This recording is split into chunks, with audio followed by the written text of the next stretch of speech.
Hello viewers, welcome back to NAK School.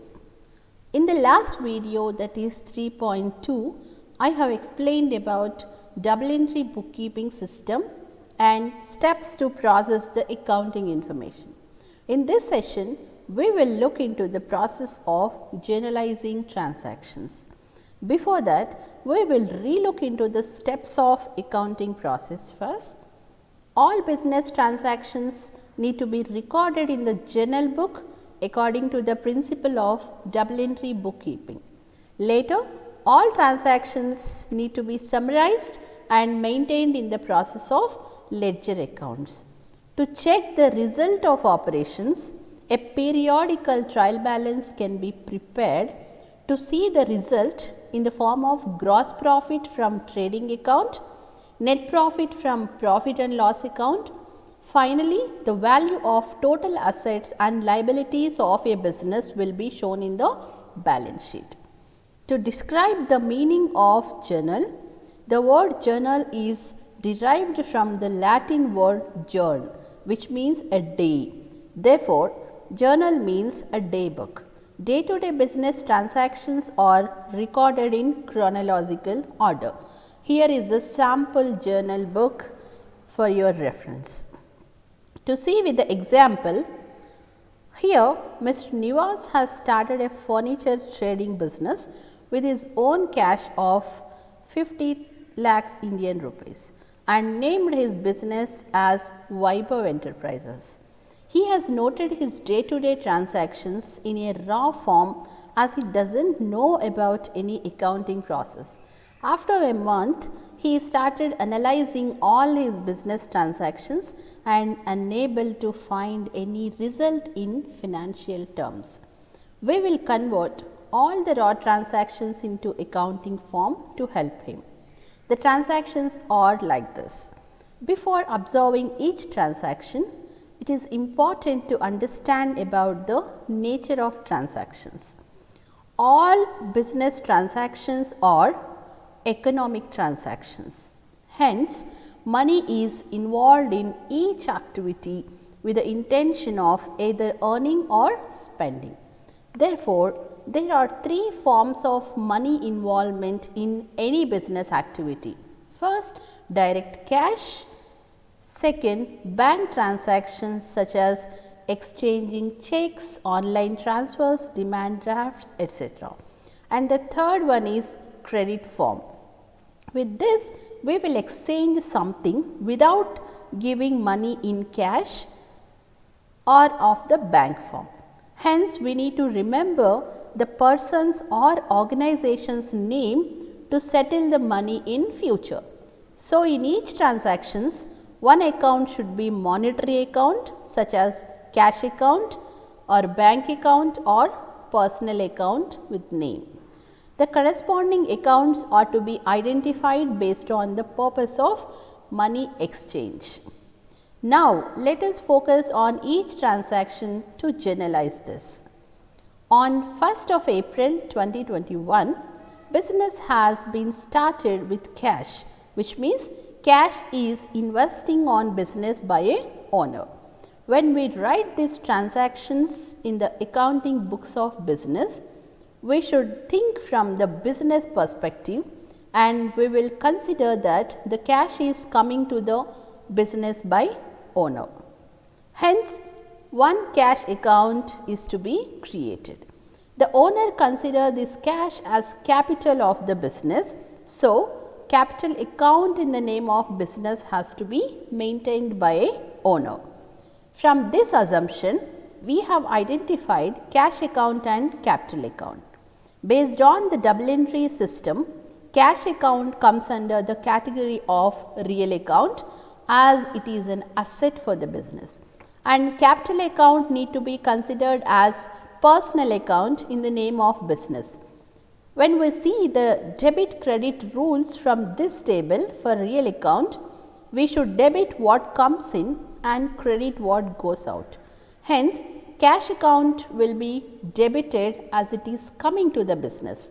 Similarly, the corresponding account become credit account as per the principle of double entry bookkeeping system.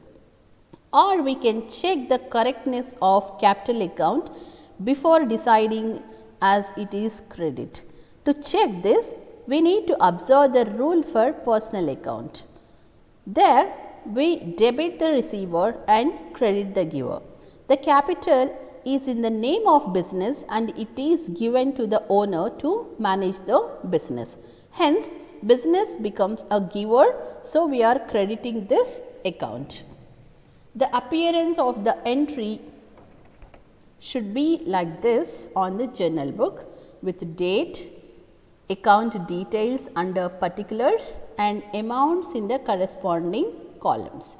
But we should always start the details of accounts with debit accounts followed by credit account indicating with 2. By mentioning Dr. dot against the debit account in the edge of the column, that depicts as it is debit amount. And in brackets, we will write the brief narration of purpose of the transaction starting with the word of being in a single line. To see the second transaction, a bank account is opened for business. So, we have one bank account to write in the journal. Similarly, business has to give cash to the bank to open this account. Hence, the cash account is also appearing. As per the accounting categories, both cash and bank accounts are considered as real accounts. To apply the rule of debit and credit, we consider cash is going out from the business. Similarly, business is getting, account is getting back to the business. So, we are debiting bank account and crediting cash account. Hence, it appears on the table like this as we discussed in the previous slide. Next, on 4th of April, goods purchased for trading firm Tirumala Enterprises on credit basis worth of 10 lakhs rupees. So, as we discussed, money is not exchanged here in this particular transaction as it happened with credit contract. So, a personal account in the name of Tirumala Enterprises need to be opened.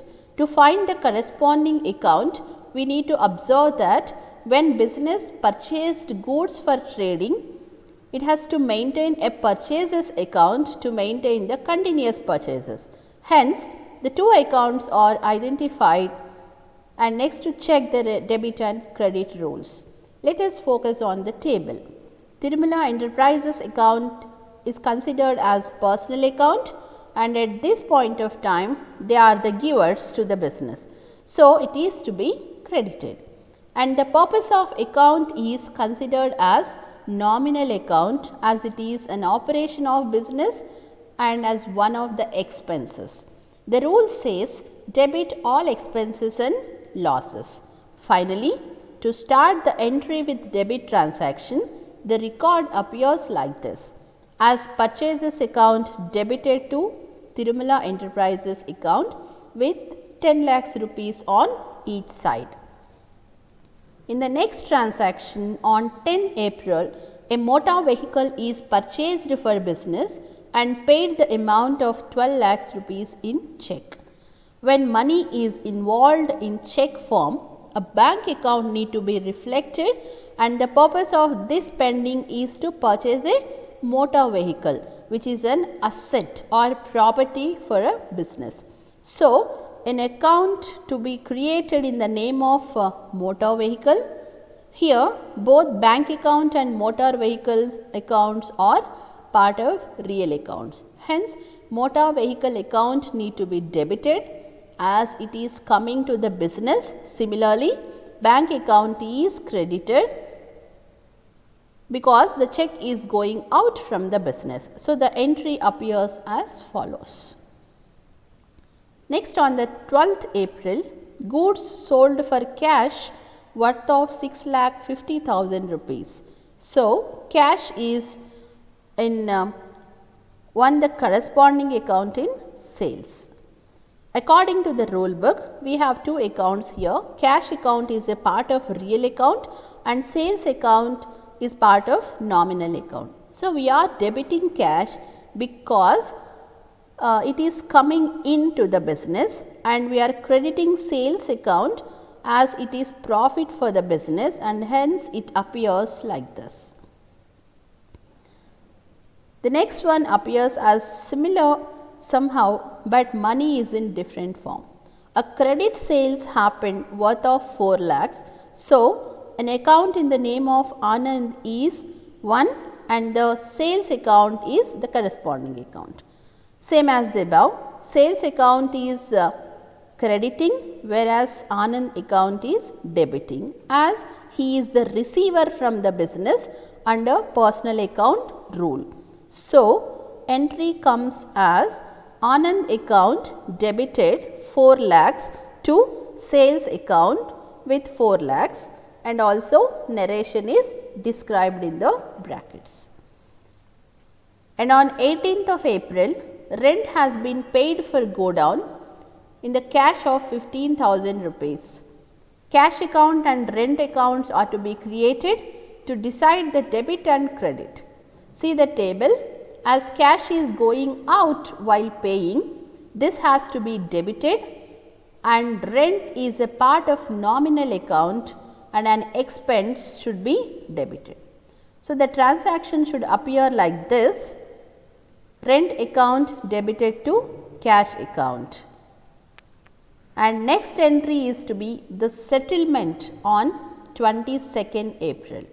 Business paid cash of 9,50,000 rupees to Tirumala Enterprises in full settlement. Here in this case, we already have an account of Tirumala Enterprises, as he is our one of the creditors. With this entry, we are settling his account. So, one entry will be on Tirumala Enterprises name, and the amount we are paying in cash form. So, one cash account need to be added, but the above the record under Tirumala Enterprises was 10 lakhs rupees, and now we are repaying him only 9,50,000 and saying that we are settling his account, which means we are not going to pay the remaining amount to him. Hence, that is considered as discount. With this, we have 3 accounts to record to balance the debit and credit amounts as shown in the table. According to the rules, we have decided debit and credit of 3 accounts. Tirumala Enterprises account as debit account, now he is receiver under personal account. Cash account is credit because it is going out. Finally, discount account is a nominal account. Here we are gaining this amount, so is crediting, and giving the description below. Next, on 25th, an electrical charges of 8,000 rupees is paid through online. So, 2 accounts are as electrical charges account and bank accounts, because money is paid for expenses in online. As bank account is paying the charges, it is credit account, and electrical charges is a nominal account and so expense. So, we are debiting this, and this is how we made this entry. Last before one, on 28th of April, we received cash from Anand to settle the credit account, but here also not in full amount. Instead of paying 4 lakh, he is paying 3,80,000 rupees to the business. So, in this transaction also 3 accounts will appear: Anand account with 4 lakh rupees, cash account with 3,80,000 and a discount account with 20,000. As per debit and credit rules, Anand is giver this time. So, we are crediting his account, and cash is received for the business so as to be debited, and this time discount account is loss. So, we can debit this account too. Hence, the entry should appear like this with its narration. Finally, on 30th of April, the entry is Mr. Nivas, who is owner of this business, has used cash of 30,000 rupees for his personal purpose. we required to open an account in the name of Mr. Nivas, which is a personal account, and he withdrawn cash from business. So, one cash account is to be reflected. Nivas is a receiver this time and is debited as per personal account rule, and cash is credited as it is going out from the business. Hence, we end with this record. With this, we have made all the entries and amounts also to be tallied. This is how finally it appears. It looks like this.